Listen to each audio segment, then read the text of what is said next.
Salut les amis, bienvenue sur Passion Naco pour la suite du dernier vlog là où on emmenait Pépita chez le vétérinaire. Donc pourquoi est-ce qu'on l'a emmené comme je l'expliquais chez le vétérinaire, c'est qu'on supposait qu'il y avait une rétention d'œufs. Et si vous avez besoin d'informations sur les Pogona, je vous conseille cette thèse. Voilà, cette thèse, le Pogona viticeps. Donc là c'est pour les viticeps, dans l'occurrence Pépita, c'est du Henri Lozoni, un nouvel animal de compagnie. C'est une thèse qui a été présentée en 2004 par le docteur Nicolas Dame, vétérinaire à la faculté de médecine de Créteil, doctorat vétérinaire. Donc là vous avez pas mal de choses, tout est expliqué sur le Pogona, paramétrage, le maintien de cet animal. Bon après bien sûr c'est orienté plus au niveau vétérinaire avec les lieux de ponction, l'analyse des symptômes, les différentes pathologies qu'il peut y avoir. C'est pour ça qu'on s'était très naturellement dirigé vers le fait que l'on pensait que Pépita nous faisait une rétention folliculaire et dystocie. C'est écrit dans sa thèse, hein, c'est pas moi qui ai écrit le texte. Donc il existe deux types de rétention d'œufs. C'est à la page 60 pour celles et ceux qui souhaiteraient aller voir cette thèse. C'est-à-dire que ce défaut d'ovulation va engorger à l'intérieur les ovaires, etc. C'est assez compliqué. Donc il y a également les rétentions post-ovulatoires qui concernent les œufs, c'est-à-dire réellement les œufs restent bloqués à l'intérieur, soit ils sont trop gros, je regarde, soit il y a eu un traumatisme au niveau du ventre, soit il y a une masse, on distingue une masse intra-abdominale. Les signes, c'est ce que je vous expliquais dans la première vidéo où on vous disait qu'on partait vers le vétérinaire. Les signes donc c'est anorexie, léthargie, dilatation de l'abdomen. Donc là Pépita rentrait tout à fait dans le signe anorexie. Léthargie également, quoique non, pas trop, elle creusait partout, etc. Et puis ça peut aller jusqu'à des difficultés respiratoires et avec une compression des poumons. On sait à quel point ce genre de pathologie peut être mortelle pour les Pogona. Donc d'abord, comme l'indique très bien le vétérinaire, il faut chercher s'il y a l'absence d'un lieu de ponte dans le terrarium. Comme je vous l'ai dit, on avait installé deux grosses boîtes à mue humides de manière à favoriser la ponte. On donnait également régulièrement tous les jours un bain à Pépita, donc la source, on peut être très dubitatif. Mauvaise condition de maintenance, femelle obèse, elle n'était pas obèse, la queue était parfaite, etc. La queue est parfaite, etc. Température trop basse, on vérifie, il y a un thermostat, il n'y a pas de problème de ce côté-là. Insalubrité du terrarium, manipulation excessive, le stress provoqué par ces situations va engendrer enfin là on part dans des termes un petit peu plus techniques, donc voilà. De ce point de vue-là, nous on avait vraiment détecté aucun dysfonctionnement dans les conditions de maintenance typiques des Pogona. L'alimentation, ils étaient complétés parce qu'il peut y avoir aussi un défaut, surtout chez les primipares et bien sûr chez les femelles, défaut de calcium, donc tout ça normalement elle est complétée, donc pas de soucis de ce côté-là. Qu'est-ce qui s'est passé? On est arrivé donc chez le vétérinaire, c'est là où s'arrêtait la vidéo la dernière fois où je vous disais qu'elle était partie faire une radio. Donc le véto a fait, je regarde sur la facture, a fait une radio, une prise de radio, une prise de sang avec 4 marqueurs. Qu'est-ce que ça donne? Dans un premier lieu, il faut savoir que c'est un Pogona Henri Lozoni et c'est vrai qu'ils ont plus l'habitude de croiser des viticeps. Donc quand il a remonté, il a dit non, pour moi il n'y a pas de rétention d'œufs.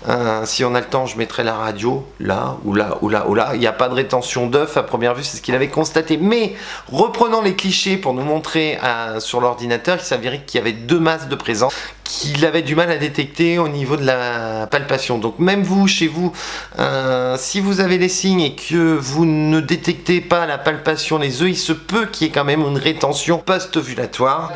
Deux radios montraient quand même la présence de 2 petites masses.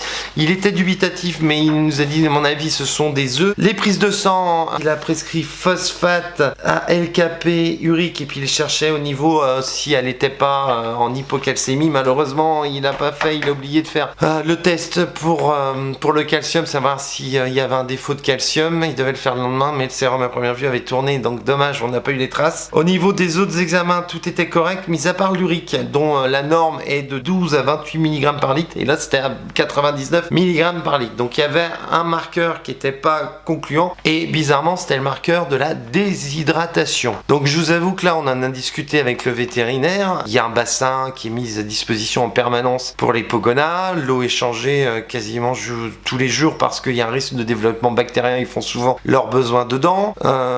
Ils ont un apport d'eau à travers les légumes, même si je trouvais qu'ils mangeaient pas assez de légumes, mais ils étaient un petit peu enquiquinants sur ce point-là. Et puis l'eau de Pogona, bon, on l'a pas amené, c'est vrai que ça aurait été utile de pouvoir constater si l'eau de Pogona présentait les mêmes pathologies, même si le coût du prélèvement est quand même assez important, on en parlera également. Mais l'eau de Pogona allait au point chaud, même la femelle va au point chaud. Donc je vous avoue que si vous avez des pistes, des interrogations, des commentaires à apporter de ce côté-là, c'est que comme ça qu'on peut évoluer. Et si vous avez déjà été confronté à ce genre de choses, n'hésitez pas à laisser les commentaires en dessous, parce que là, même si nul n'est parfait, je vois pas où on a eu un problème sur l'hydratation du Pogona.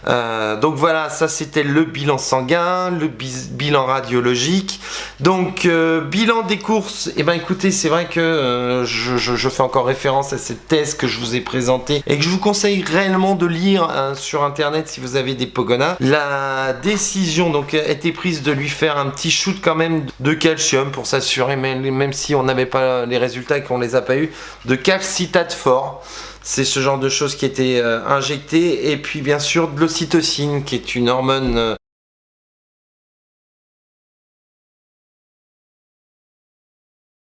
c'est ça, de l'ocytocine. Lorsque la mise au calme et la mise en place d'un site de ponte ont échoué, les injections sont pratiquées toutes les 3 heures. Et ben là, ça n'a pas été le cas par voie IM ou intracélumique. C'est une hormone, ça stimule la ponte. Donc le calcitate, c'était en préventif pour voir, pour essayer de doper au niveau du calcium, parce que c'est vrai que c'est toujours problématique.